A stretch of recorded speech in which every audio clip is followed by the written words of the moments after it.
et bienvenue pour un petit déballage. Donc aujourd'hui j'ai une boîte et je ne sais pas parce que comme j'ai plusieurs trucs en commande, je pense qu'il s'agit d'un wargame édité par GMT, puisque j'achète beaucoup de wargames de GMT et on va découvrir ça ensemble. Donc petit coup de cutter.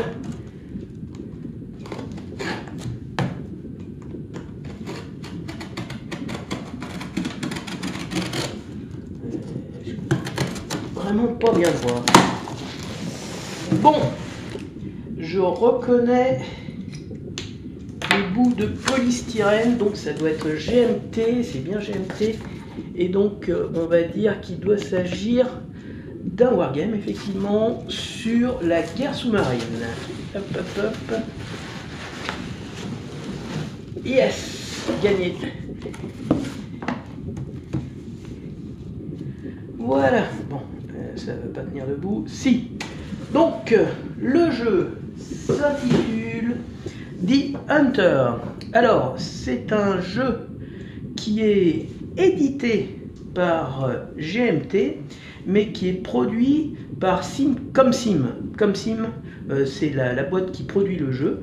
Et ce jeu, en fait, on va dire, existe en trois types, mais trois versions. Il y a The Hunter, donc c'est la guerre des U-boats, c'est les U-boats, les sous-marins allemands en guerre de 39 à 43, et le titre c'est The Hunter, les chasseurs. Pourquoi? Parce que à cette période de la guerre, les Allemands font face à des alliés qui sont désordonnés, non coordonnés, c'est-à-dire qu'il n'y a pas beaucoup de convois. Il y a surtout des navires qui passent seuls ou en duo ou en trio. Il y a très peu d'accompagnement, il n'y a pas de destroyer, il n'y a pas encore vraiment de manière systématique, on va dire, des sonars. Et à partir de 43, 44, 45, ça va changer. Et c'est là que s'intéresse la deuxième partie de ce jeu qui s'appelle The Hunter. Et The Hunter, bah, c'est le chant du cygne, on va dire, des sous-marins allemands, puisque là c'est systématiquement des convois, systématiquement accompagnés par des destroyers, et systématiquement les destroyers équipés de sonars. Et là c'est le chant du cygne dans le genre où les Allemands vont avoir des pertes énormes, énormes, énormes. Voilà. Donc, et le troisième, c'est un jeu qui s'appelle Silent Victory, qui là est, on va dire, la version guerre du Pacifique, puisque ça va permettre de jouer les commandants de sous-marins américains contre la flotte impériale japonaise. Alors, le plus simple à prendre en main, c'est le premier, puisque comme c'est une période faste pour les sous-marins allemands, c'est pas trop difficile de gagner. Le deuxième, c'est le plus dur, parce que là, vous avez affaire à une très très forte opposition. Et le troisième, il est dur, non pas parce que les sous-marins américains sont mauvais, mais parce qu'ils ont des torpilles qui sont absolument catastrophiques.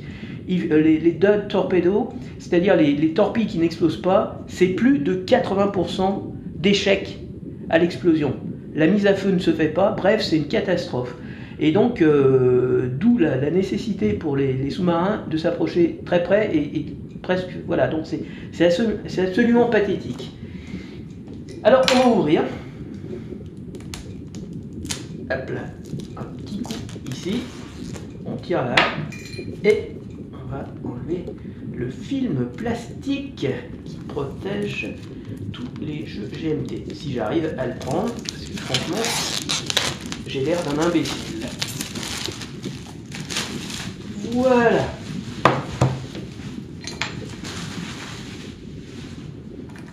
Remettre le capuchon sur le cutter si je ne veux pas me couper un doigt. Ouvrons la boîte. Hop, hop, hop, hop, hop. Alors comme d'habitude, hein, c'est les boîtes GMT, parce que même s'ils n'éditent que le jeu, ils font la boîte, et franchement, c'est un plaisir. C'est des boîtes qui sont absolument magnifiques. Carton glacé, épais, bien ajusté, de la qualité quoi. C'est vraiment, voilà, c'est ce que j'aime chez GMT, on en a pour son argent. D'autre part, même si c'est produit, donc designé par comme Sim, je veux dire que comme c'est la production, toute la production est au standard GMT. On le voit avec après les livres de règles, là je le vois. C'est vraiment très joli. Bon, je le mets là, derrière. Que trouve-t-on? Les règles du jeu.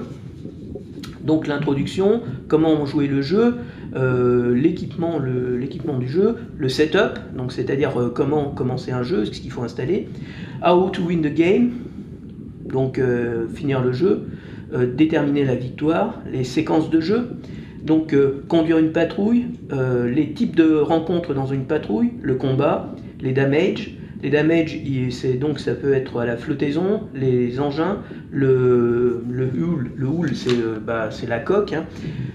Fuel tank, donc les réservoirs d'essence, le crew injury, c'est l'équipage qui est non pas endommagé mais qui est blessé. Voilà. Ensuite, l'expérience de l'équipage, promotion, décoration, avoir un nouvel U-boat, donc ça signifie qu'on va jouer dans le temps. C'est pas un simple one shot, on va pas faire une patrouille et ensuite on va passer à un autre jeu. Il y a une notion, on va dire, d'histoire, d'héritage. C'est-à-dire qu'on va avoir notre équipage, cet équipage va s'améliorer avec au fur et à mesure des batailles qu'on va mener et des éventuelles victoires qu'on aura reçues. De cette manière, eh bien, notre équipage va progresser, va gagner en compétences et donc on va dire les missions suivantes devraient être plus faciles, sauf que généralement les missions suivantes deviennent un petit peu plus dures. Ok. Alors les effets aléatoires, multiplayer and tournament. Donc ce qu'il faut savoir, c'est que c'est un jeu qui peut se jouer en solo ou à plusieurs. Donc, et puis les règles optionnelles, c'est-à-dire que bon, on va pas dire que c'est facile à apprendre. C'est comme tous les wargames, hein, ça demande quand même un minimum de. Voilà. Donc attendez, je vais ouvrir un peu là parce qu'il y avait un peu de soleil, donc je rouvre un peu pour faire un peu plus de lumière. Voilà. Donc là, comment jouer, voilà. Donc on va dire les règles du jeu sont au standard GMT, c'est-à-dire un papier pas glacé, mais de bonne qualité, épais, avec des exemples en couleur et bien, voilà, on va dire bien séquencé. On retrouve facilement. Voilà. Donc vous voyez, vous avez les différents types de cibles. Hop.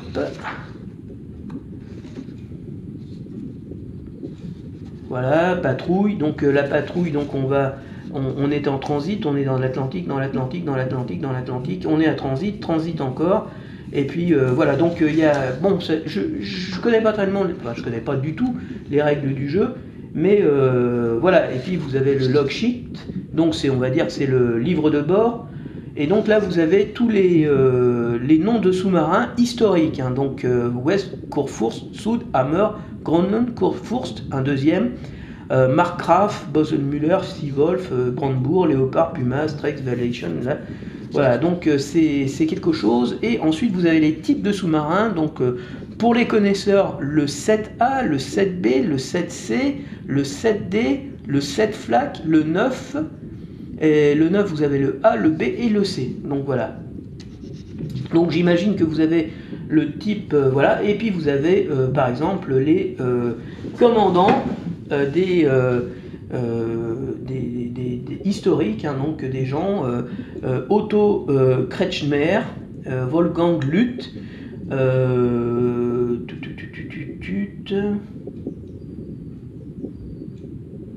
ah bah là, lui c'est vraiment le mec qui a pas de chance. Il a survécu à une campagne de 5 ans, enfin pas 5 ans, mais il a navigué dans son sous-marin pendant 5 ans avant d'être abattu. 5 years at sea in U-boat, Luth was shot by accident by a German sentry. Il a été abattu par un garde. Bravo, le mec, il a dû être fusillé après. Donc Otto Kretschmer, lui, il est il a été fait prisonnier par les Anglais, donc il a survécu à la guerre. Et Eric Top, je sais pas comment on dit, Il a survécu aussi à la guerre. Bon, bah écoutez, il y en a quand même pas mal qui ont survécu. Ah bah lui, en 41, il a été transféré à l'état-major. Donc ça va. Lui aussi transféré. Ah bah lui, c'est celui qui a servi de modèle de Boat, vous savez, le film avec Jürgen Prochnow, voilà. Donc c'est celui qui a servi, voilà, Das Boot. Et il a survécu. Voilà. Il a survécu. Il a survécu. Bon, bah, ils ont donné que des mecs qui ont survécu, visiblement. Voilà. Donc, on termine avec le patrol sheet. Puis là, vous avez des petits trucs, Hunter, Counter Sheet, ce que doivent avoir. Donc, voilà. Les Counter Sheet, hop, voilà. Donc, hop. Donc, vous avez ici les tankers, Escort Trained. Alors, les escortes, ils sont juste entraînés, soit vétérans, des tankers. Vous avez ensuite les sous-marins de l'autre côté, les sous-marins, différents types de sous-marins. Là, vous avez des mines. Là, c'est on va dire, l'équipage s'il est expert, s'il est vert, s'il est entraîné, s'il est vétéran et s'il est élite. Et là, c'est s'il est expert. Donc là, des dommages, là c'est les récompenses, ça c'est les munitions, ça c'est les torpilles, c'est les types de torpilles G7A, donc il n'y a que des G7A visiblement, et ça doit être les niveaux. De l'autre côté, vous avez d'autres choses. Hop. Ou alors là, vous avez du matos. Oh là, ouais, magnifique. Alors, là, c'est la troisième édition du jeu. Donc, voilà, Printing Bonus Material. Donc, vous avez des cartes avec Historical Commandant Cards. Donc vous avez des cartes avec les commandants historiques, et puis vous avez tout patrol map, voilà. On va regarder, et là, alors là, ça va intéresser les fanas de sous-marins. Donc les différents sous-marins qui sont utilisés, donc voilà, avec Atlantique, British Isles, North America, Spanish Coast, Norway, West African. Donc voilà, ça c'est le 9A, le 9B ici. Donc là c'est le nombre de dommages qu'il peut prendre, le nombre de points de flooding, donc d'eau qu'il est capable d'encaisser. Voilà, vous avez le 4C, donc avec le profil, le 7A, le 7B, donc le 7C, et le 7 machin chose, flak. Donc là, effectivement, il y a deux canons flak, et donc là, je peux pas vous dire, parce que franchement, je sais pas. Bon, bah visiblement, c'est ce qu'on doit utiliser. Et là, c'est au fur et à mesure qu'on doit avoir des dommages. Là, c'est pour dire qu'on est des torpilles armées. Là, aft torpedo tube, c'est les torpilles arrière. Et là, c'est quand on recharge, on doit mettre un pion pour dire qu'on recharge.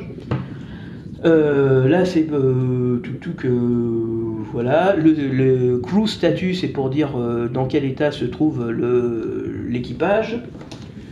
Autre chose, alors là il y a plein de choses là-dedans.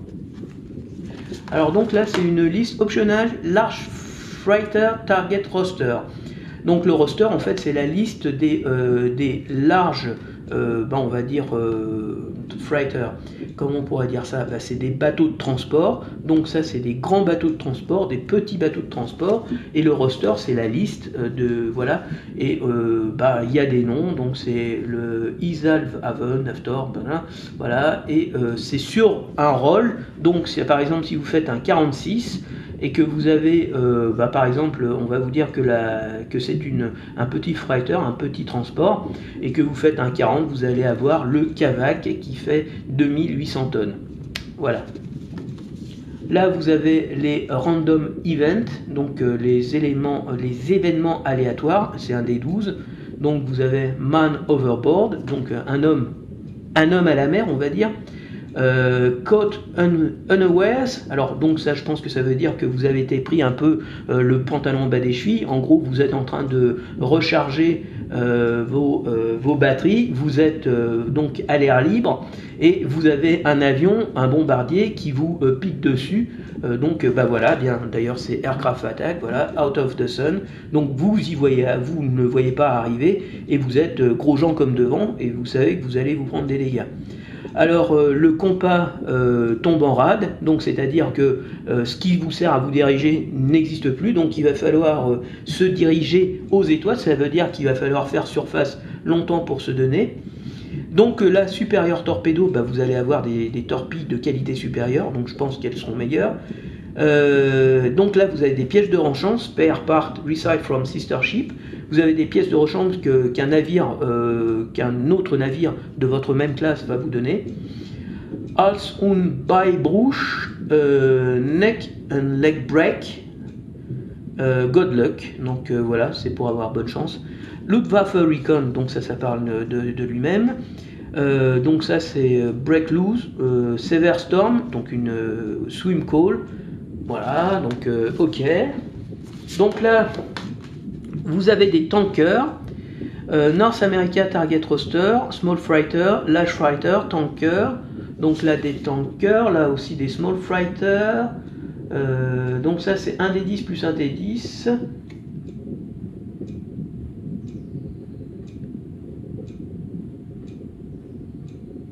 Ok, d'accord. Donc là, visiblement, là-dedans, vous avez effectivement ce qui va servir à générer les cibles que vous allez attaquer.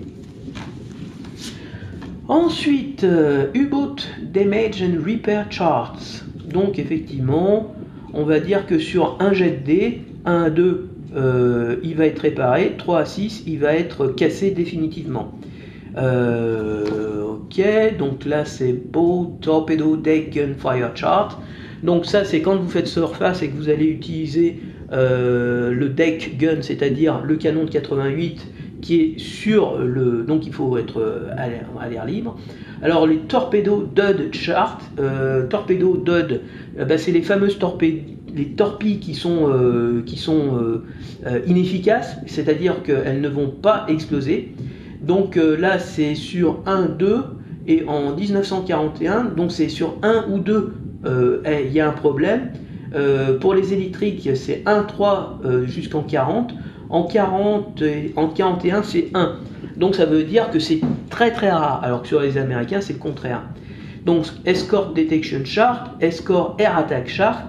Voilà, donc vous avez toutes les tables qui vont permettre de calculer les dommages que vous allez recevoir. Ok.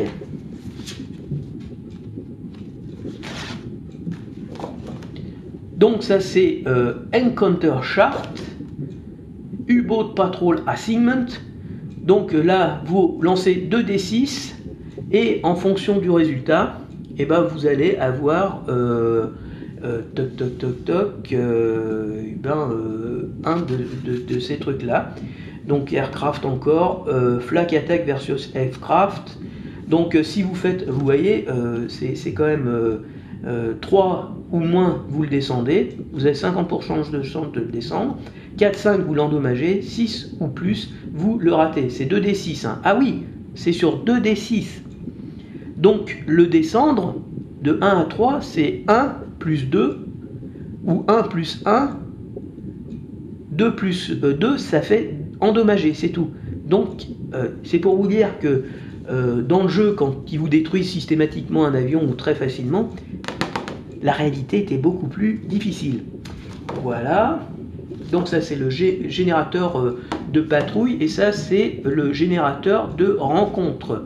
Si vous êtes en transit, si vous êtes dans l'Arctique, si vous êtes dans l'Atlantique, si vous êtes dans les îles britanniques, et donc là vous voyez, si vous êtes dans l'Atlantique, pour avoir un capital ship, il faut rouler un 2 sur 2d6. Donc les probabilités sont extrêmement rares d'avoir un capital ship, c'est-à-dire un battleship. Par contre, pour avoir un convoi, là vous avez que ça quasiment. Hein. Vous avez que ça. Arctique, c'est la même chose. Et en transit, le seul truc que vous pouvez avoir sur un rôle de 2 sur 3 de 2 ou 3 sur 2d6, c'est vraiment très faible aussi.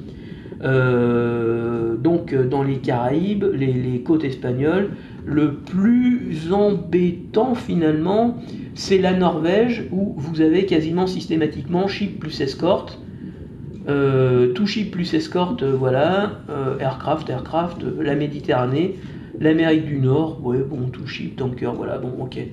Donc c'est ce qu'on peut avoir.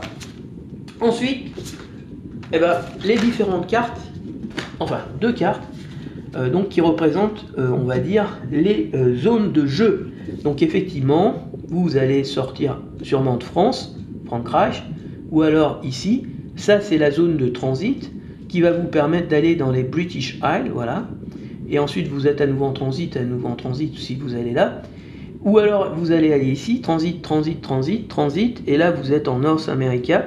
Vous allez repartir sur le transit, et après, qu'est-ce que vous faites?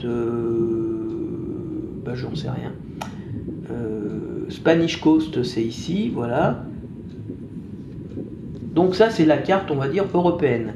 Et là, c'est une carte un peu plus détaillée de la zone, voilà.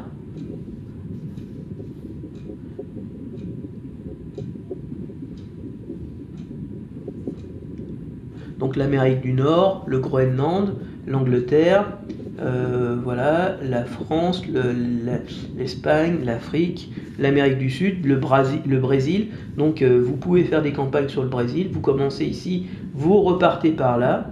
Et je pense que vous allez ici, le transit, et vous arrivez en France. Voilà, donc j'ai compris. Donc la flèche rouge, c'est la direction vers où on va.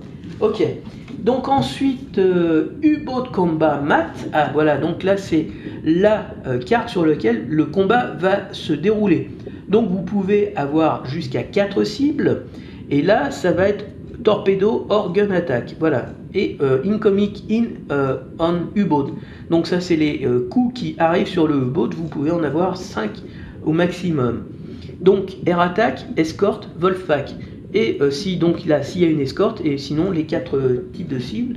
Et donc ça c'est combat versus escorted ship. Donc voilà la série de choses qu'il va falloir faire. Ok, donc là, eh bien c'est le patrol log sheet, c'est tout un paquet, il y en a un certain nombre, on s'en fout. Vous avez une photocopieuse, maintenant tout le monde a une photocopieuse, enfin pas une photocopieuse, mais une imprimante couleur, ça s'imprime facilement, vous n'avez même pas besoin d'utiliser celle-là. Ok, donc voilà, on rentre avec donc les fameux bonus, avec les 2 cartes qu'il y avait là-dedans. J'aime pas abîmer, donc je voudrais garder le petit truc intact. Voilà, donc Otto Kretschmer, donc il est mort en 98, on va regarder ça justement. Ensuite, Wolfgang Gluth, lui, il est mort en mai 45, donc il n'a pas dû... Ah bah oui, ça doit être le fameux qui s'est fait descendre par le Gard. Eric Top, ah bah voilà, c'est pas celui qui avait fait... il ressemble vachement à celui de Boat, ouais. Donc ça doit être lui. Décembre 2005, Heinrich Liebe, juillet 1997, avec son sous-marin. Donc ensuite, Victor Schutz, voilà, il est mort en 1950, en septembre. Ensuite, lui, on lui ressemble. Heinrich Lehmann Willenbrock, ouais. Lui, il ressemble bien. Il est mort en 86. Karl Friedrich Merten en 93. En 96, Herbert Schulz. Otto Kremscher, voilà, on revient au début. Donc vous avez des habilités spéciales, enfin des capacités spéciales. Donc c'est un expert des torpilles. Donc Fire Torpedo with an additional -1 to hit. Donc il touchera plus facilement les navires qu'il vise. Conduit always conduct night surface attacks if possible. Donc si vous êtes de nuit, alors il préférera attaquer de nuit en surface, c'est-à-dire au canon. Voilà, pas forcément. Voilà, donc là, leader roll for crew upgrade after every 2 successful. Donc en fait là, vous lancez des dés pour améliorer votre équipage après seulement 2 patrouilles successful, victorieuse, et non pas 3. Donc en fait, votre équipage va progresser plus vite. Ok, donc ok, intéressant, voilà. Ça rajoute une petite dimension un peu RPG, on va dire, soyons clairs. Donc je vais les rentrer une par une, j'aime bien. J'aime pas abîmer, j'aime bien avoir des choses propres. J'aime bien. C'est mon petit côté un peu emmerdeur. Voilà, donc là c'est pas abîmé, c'est nickel chrome. Et donc vous terminez avec les dés, donc un dé 20 ici, un dé 10 là, et un autre dé 10 ici, plus 3 dé 6, deux de la même couleur et un autre de différentes couleurs. Donc moi j'en ai plein des dés, donc ça je m'en fous. Et puis c'est tout, voilà la partie pour ranger. Voilà, avec the time is qui est 12h56 le 3 septembre 1939. Ça reprend effectivement, voilà. Donc, qu'est-ce que je pense de ce jeu? Pas grand chose, je n'y ai pas encore joué. Mais très sincèrement, je suis pas un grand connaisseur du monde des sous-marins, et les U-boats en particulier, j'y connais pas grand-chose, mais on va dire que, comme pour les chars, les U-boats allemands ont une réputation. Voilà. Et la réputation d'avoir, disons, fait de bons sous-marins pendant la Deuxième Guerre mondiale. Ok, ça, on est d'accord. Tout le monde est d'accord pour dire qu'effectivement, c'était quelque chose qui... voilà. Donc, deuxième chose avantageuse, il n'y a pas beaucoup de pions. Donc, il n'y a pas beaucoup de pions. Ça a l'air d'être assez simple à mettre en place. Donc, en gros, il faut sélectionner un théâtre, c'est un lancer de dés. Il faut sélectionner votre équipage, il faut sélectionner votre capitaine, il faut sélectionner votre navire. C'est en fonction un petit peu de la date. Et à partir de là, zou, c'est parti. Ensuite, il y a à chaque phase, donc vous partez de votre base, vous allez faire un transit. En transit, vous avez des possibilités de rencontres.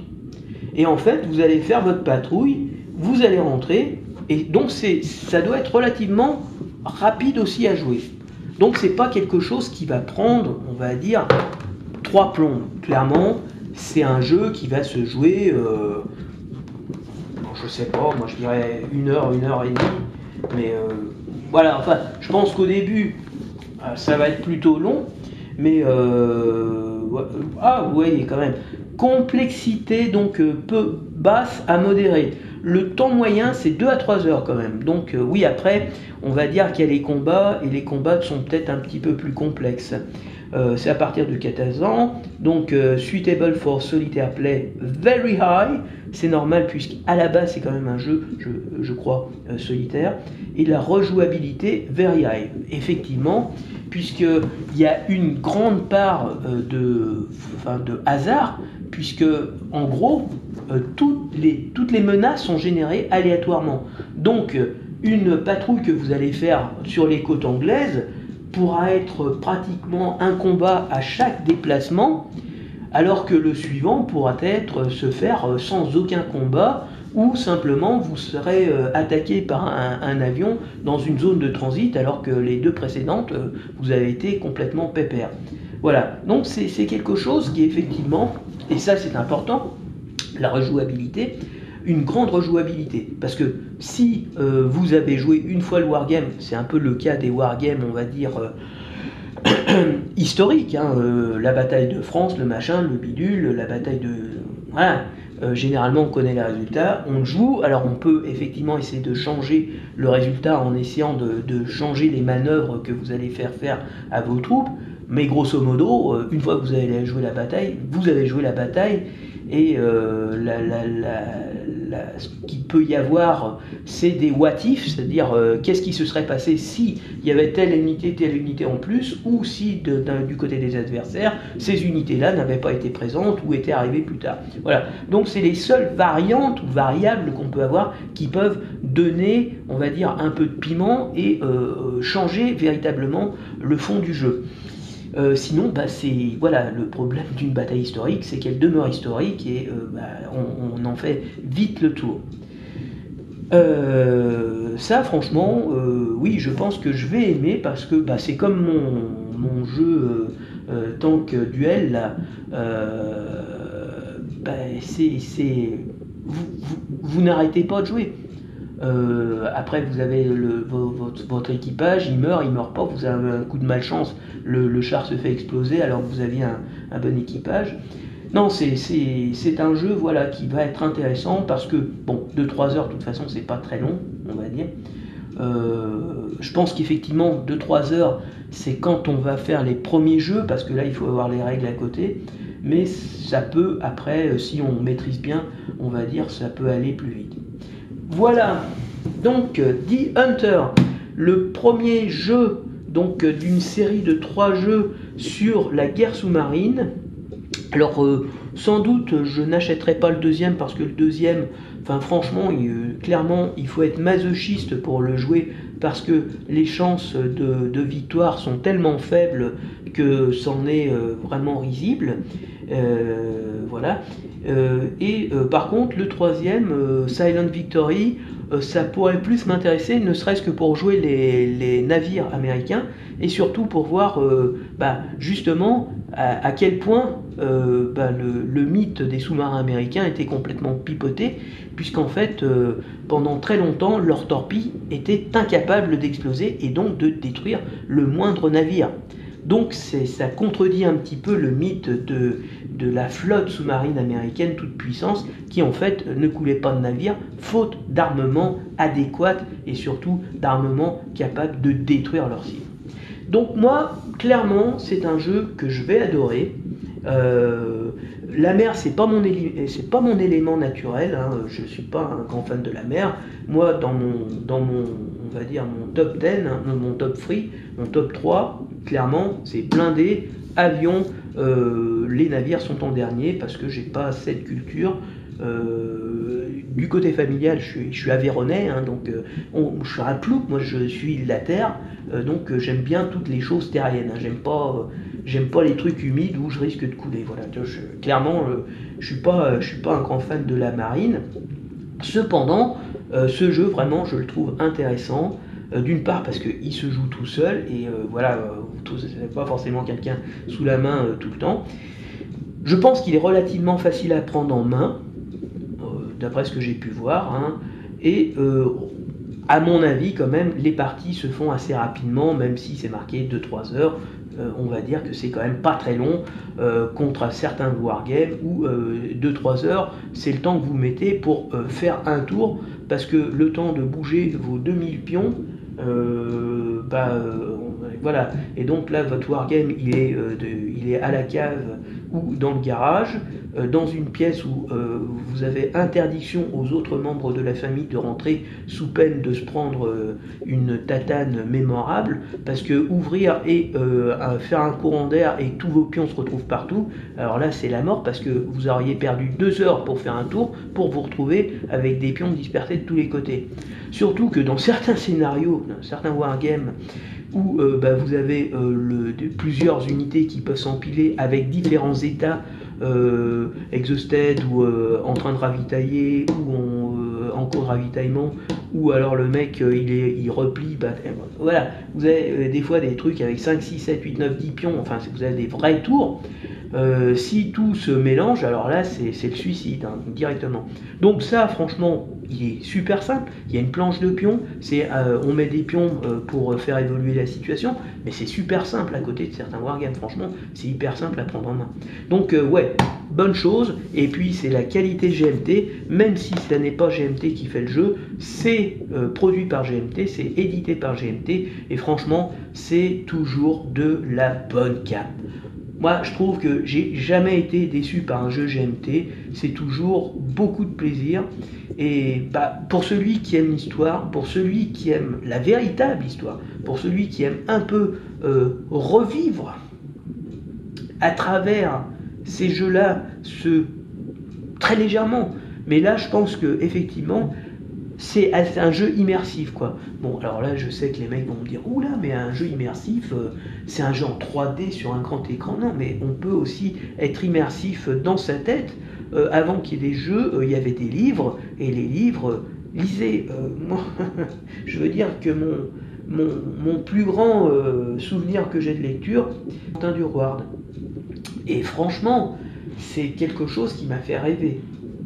Et c'est un livre assez violent, parce qu'on décapite à tour de bras dans ce bouquin. Voilà, donc, excellent jeu.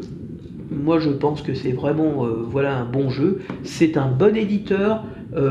C'est un jeu qui doit être facilement, qui est facile à prendre en main, qui n'est pas difficile dans le sens où vous avez quand même quelque chose où vous allez dans une période où les U-boats sont les maîtres des mers, et donc vous êtes le patron. Je suis le patron, voilà, c'est ce qu'il faut vous dire. Vous n'avez personne à craindre, vous avez très peu d'opposition, et vous êtes là simplement pour couler des patrouilles ou des tankers, voilà, vous allez faire ça. C'est pour la prise en main. Si vous voulez plus de challenge, prenez le suivant qui s'appelle The Hunted, où là, vous êtes sûr que vous aurez des grosses escortes au cul, et où la survie, là, franchement, elle est plutôt de 2 à 3 sur 2d6. C'est l'inverse. Voilà. C'est tout pour aujourd'hui, à la prochaine. Donc c'était The Hunter, German U-Boat at War, 1939-1943, 1949 et 43, voilà, et puis c'est un bon jeu. Allez, prenez-le, ciao ciao.